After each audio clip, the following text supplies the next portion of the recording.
Good evening, sir. Good evening.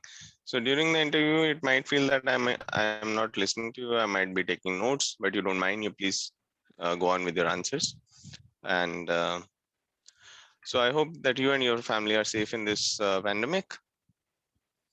Yeah, they are going good. Okay. So could you start with your introduction, a bit about your family, your background, hobbies, and your career? Yeah, sure. So, hello, I'm Utkarsh Joshi. I have been born and brought up in Delhi. I've completed my schooling from Ghaziabad. I've also served as the head boy of my school and represented it internationally at a global academic platform known as the World Scholars Cup in Singapore in 2014. Moving on to my college, I've completed my undergraduation from Malviya National Institute of Technology, Jaipur. I have majored in metallurgical and materials engineering. During the course of my engineering, I have had the opportunity to do an international research internship at the Helmholtz Zentrum Berlin, and the internship was sponsored by the Dart Weiss Scholarship. Then I have also written a review paper, which got published in the Indian Foundry Journal on aluminum copper silicon alloys. I've been conferred with the OP Jindal Engineering and Management Scholarship for the year 2019 for leadership and academic excellence. Currently, after graduation, I am working for the past 4 months with Capgemini Technology Services India Limited in Mumbai, and I'm currently working from home. It's an IT consultancy firm. I'm working as a senior analyst in cloud applications. My family is also based here in Ghaziabad right now. That's a little bit about me.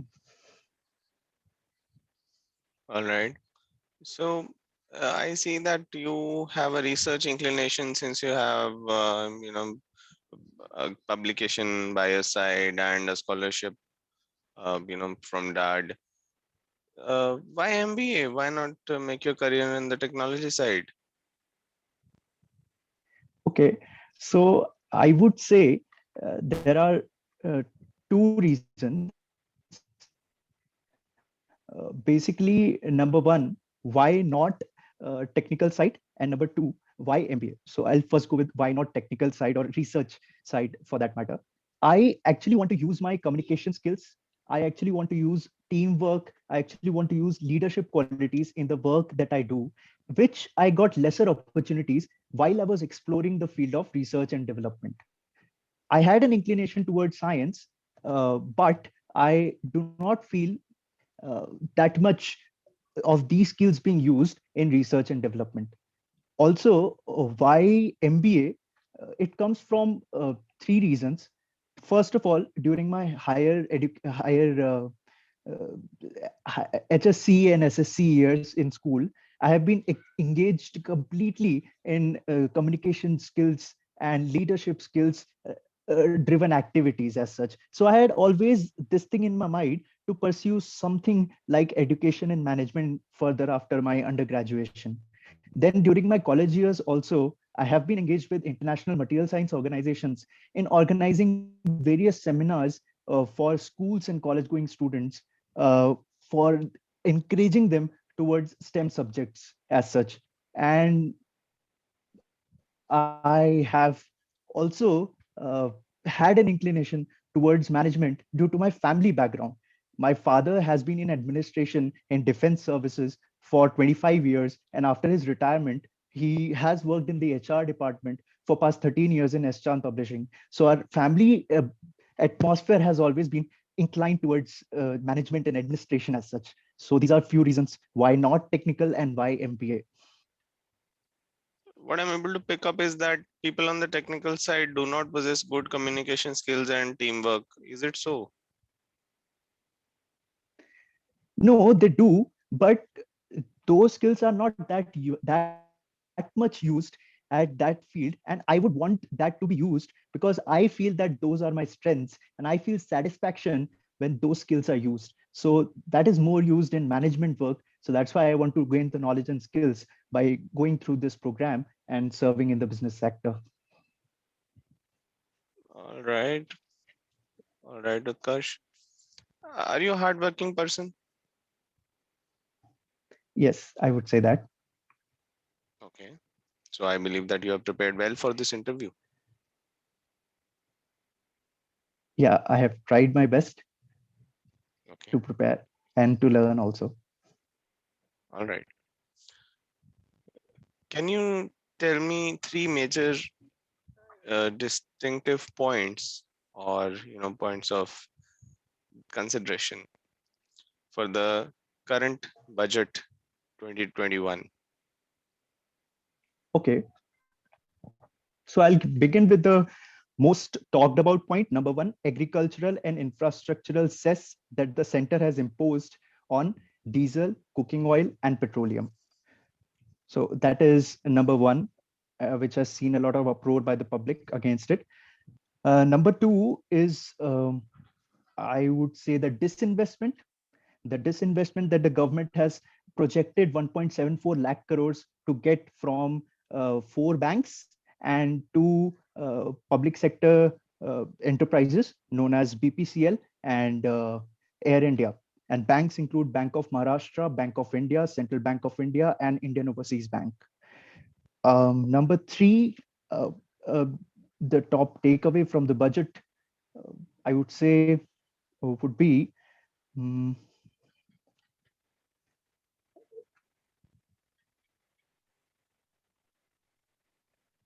yes, the 2.2 lakh crores of allocation that the government has done towards the health sector, especially 35,000 crores towards the vaccine allocation that has been done.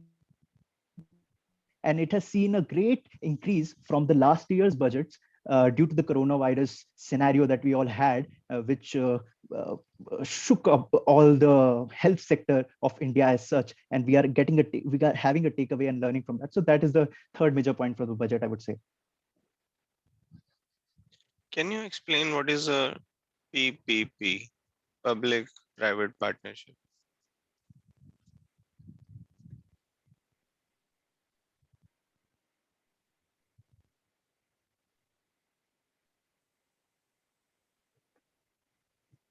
All right. I would Um, like to know more uh, about it. all right. So, what is your opinion on privatization of airports?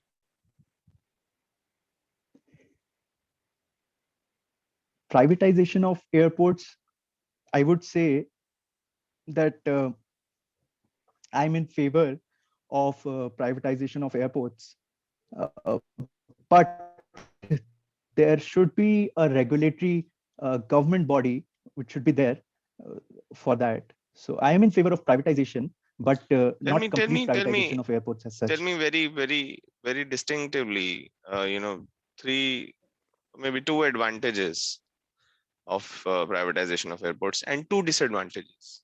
Should be very distinct points. Huh? Okay.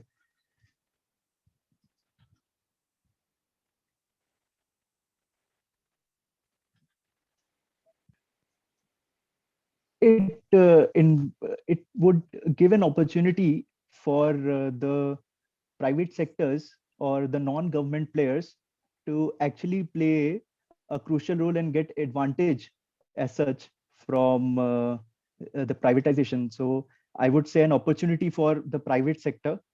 Uh, I'm sorry, but I do not have much knowledge about it, so I cannot be that distinctive about it. So I would accept that. And I just feel that privatization in any field with government regulation is important. And talking more about it, I Okay, would say I do not have much knowledge on okay, the okay. topic. All right, all right. Can you tell me, what is the problem? Like maybe two shortcomings of the current proposed agro reforms.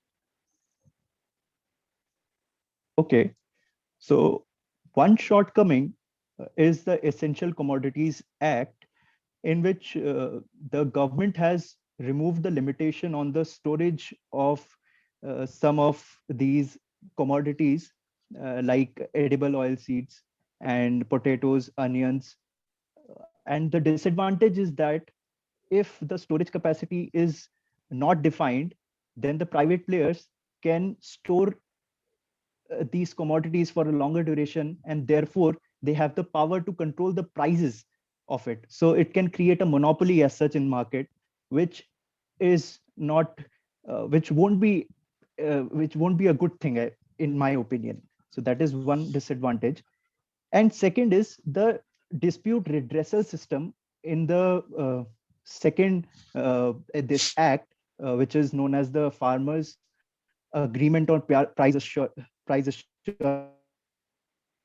and Farm Services Bill, in which it has actually legalized the contract farming that the farmer has with the company, but company being big and company being having a good this legal system as such, has there is a point of manipulating the work this farmers and using them and not giving them the fair redressal system can be more robust, and it can be more assuring to the farmers as such. So these are two, I would say, disadvantages or areas in which the government could work on the this agro reforms that they have tried to bring this year. All right. Can you share a couple of incidents in your life where you had to think out of the box and you had to find an ingenious solution to a problem, and how things worked out? What was the problem, and you had to implement a solution? Just a couple of incidents from your Okay. life. I'm sure you would have some.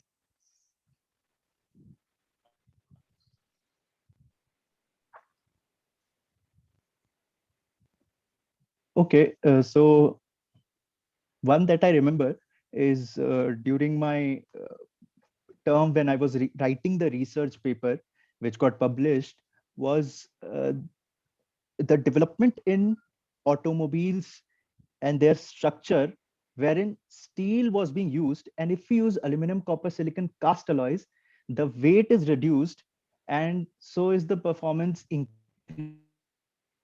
of the vehicle as such. So we worked on it, and I thought that it was a good solution to a big problem, uh, which is yet to be implemented in the automobile sector. And it was ingenuous as such, which was not being talked about. And we bought it in front, and the paper got published in the Indian Foundry Journal. So this is one of the instances where I actually thought out of my course curriculum as such, used its insight to solve a daily or practical problem, a business problem. And mm, that's it. That's what I can remember at the moment. Okay. Can you well, I believe you must have decided what specialization you're going to take up in 2 years of MBA if you're selected. Have you thought about it? No, I haven't thought about it categorically. To be frank, in my final year of engineering, I did a semester-long course of internship with Oyo Hotels and Homes in Jaipur as an operations intern. So I got very attracted towards this field. But I would like to further gain some knowledge and skills during this MBA years and further decide on which particular branch I would like to choose further as my career option. But I'm sure that you do possess certain business sense and business skill, because you are working with a good company, and you have done certain projects as you've told me, right? So let me ask you, if if you want to start a online food delivery business, let's say you want to get into that space, right? You want to bring in a new company. What would be your top two requirements? What would be your differentiating factor that would allow you to take on the big players? And what is, and tell me the strategy of few of your major competitors. Okay. So it's an online food delivery business. Yes. Okay. So competitors, I would like to answer backwards. First, I would say Yeah, sure, you can competitors do that. would be Zomato. Okay. So it would be Zomato, it would be Swiggy, it would be Uber Eats, and it would be Fasos, because in my area, of Delhi NCR. FASOS is also very active. So FASOS, these are few of the big players uh, that I'm aware of at the current moment. And about the key requirements I would need, first would be people, team, I would say, who have knowledge, processes that go into running a food delivery business, an operations guy, a marketing guy, and an HR guy. So I would need people. One thing is this, uh, for sure.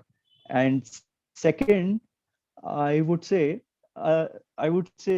research, on how actually a business is developed, and how uh, a food delivery system is actually taken from its birth to the market, and how do we get the customers, how do we get to present them our product, and how do we attract more base. So I would need a lot of research first, and a lot of a team, a good team, which has especially had experience in a similar kind of domain. So I would say these two are key requirements for me in the very start. All right. All right. So, Utkarsh, do you believe alcohol consumption is a social evil?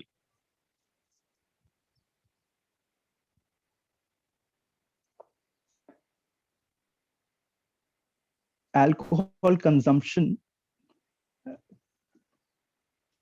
I would say it depends on the levels of alcohol consumption as such. So I would not say straight away that consumption is a social evil, but I would say that the level of alcohol consumption actually matters a lot. Because alcohol consumption, we can say if someone is an occasional drinker, he is also or she is also doing alcohol consumption as such.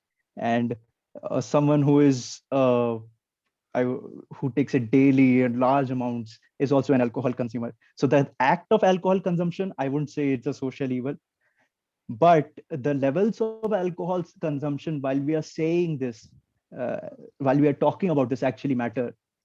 So I would not say it's a social evil, but the level of alcohol consumption, if done at a high amounts or large amounts, or the environment in which you are consuming, like if you are having an alcohol shop in front of a school, so that is actually it is playing as a social evil at that point of time. So the circumstance in which we are talking about, the level we are talking about, actually matter while saying this. But I would not say that alcohol consumption is an evil straight away. So, how do you control the amount of alcohol which is consumed by a person? So, as you said, that consuming large amount of alcohol might be a problem, it might be an issue.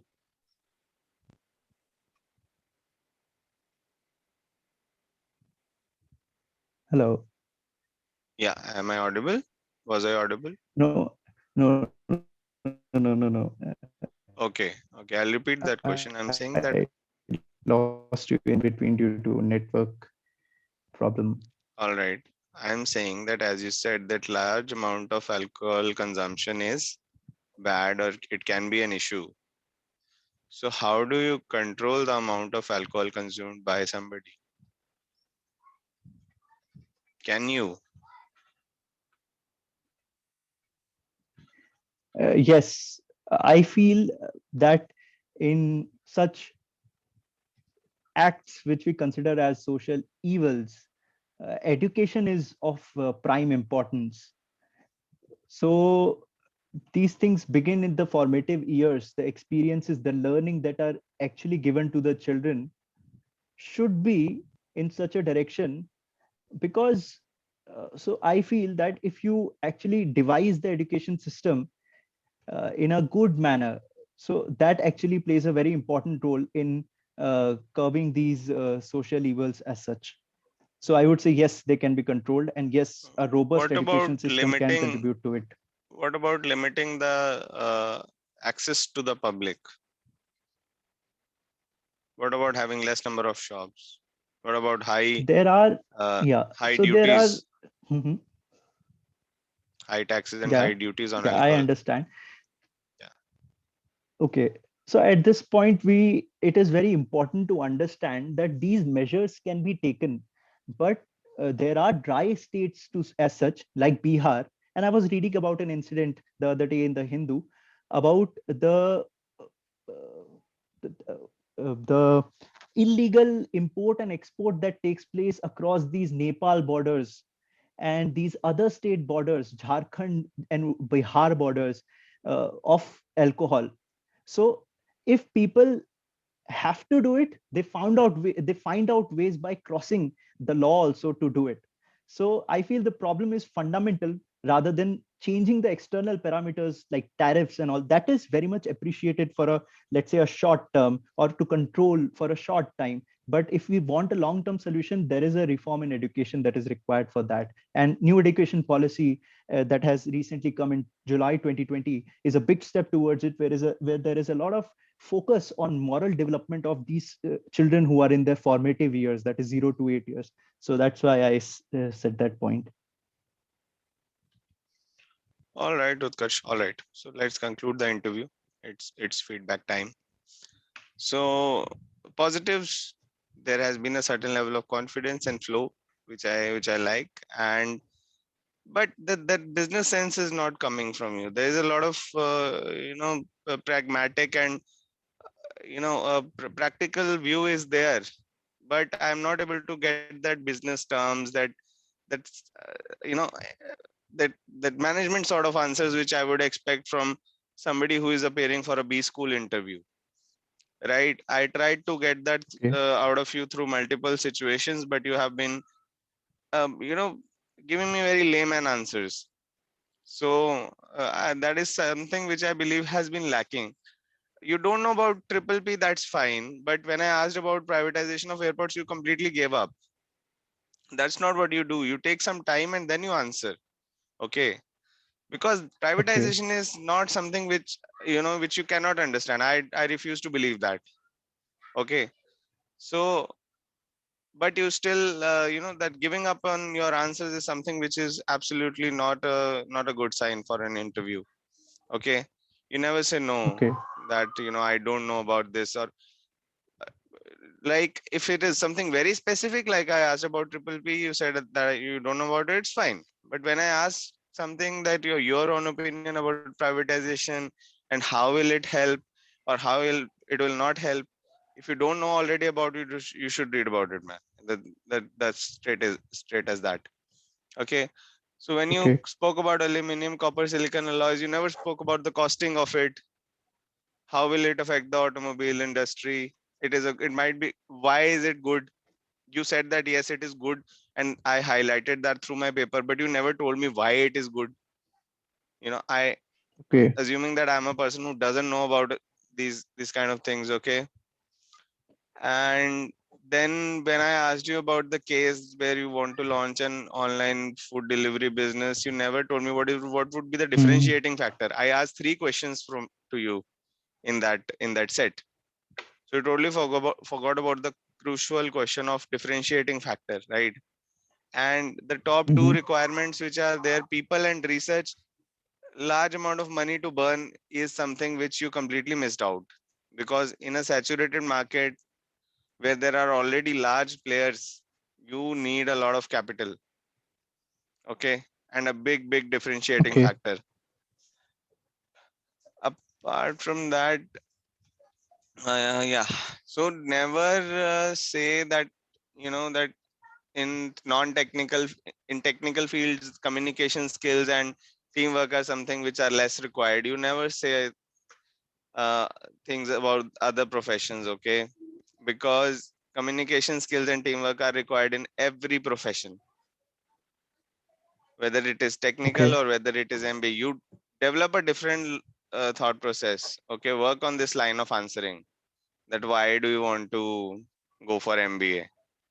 Okay, Okay. just relate it to what you want to do, and not what's not needed there and what's not needed on the other side. Okay, um see, I have I understand that you're trying to show your achievements, but you know, you always add why did you get that achievement? Like, why were you the head boy? Why did you, you know, why were you selected to represent your school in World Scholarship Cup? Why did you get the DARD scholarship? Okay, how Okay. were you able to get that? That why has to come in your answer. Okay. Okay. Regarding the farm bills, you were able to answer yes. Um, all right. Regarding that alcohol consumption, yes, you were able to handle that question. But you know, the better way is when I ask about your opinion, it's not good to play in the gray there. Okay, you could probably you know share your opinion first. That you say very confidently and directly that no, I don't feel that alcohol consumption is a social evil. And then you explain the Okay. business side of it, that why it is important for the governments and why it is a revenue generating stream for the governments, and you know it is up to the individual's choice that how they want to treat. Because again, you can establish what do you say, context with the consumption of sugar and other health affecting things in the market, right? By that sense, Mhm. sugar and uh, you know all the things with fats, they should also be banned, right? If alcohol is to be banned, so just establish that context, right? Okay. So what I'm able to get is that yeah, there's a sense of flow and confidence, but you know you really need to refine your answers, Utkarsh. Okay, Okay. maybe just you know keep taking feedback. You might need more mocks, and that is how you go about it. Okay, keep writing your answers, rehearse them, and then you'll be able to understand whether you are convincing or not, whether this line of question is not contradicting your own line of thought, which you might have said something earlier and then you go back on your word in an interview. So these are like the red flags which you need to avoid. Okay. All right, Utkarsh. Yeah. Okay, I thank have noted you, down the Utkarsh. terms. Yeah. So all right, Okay. all right. Thank you. Thank you, sir. Thank you, Utkarsh. Bye bye. Thank you.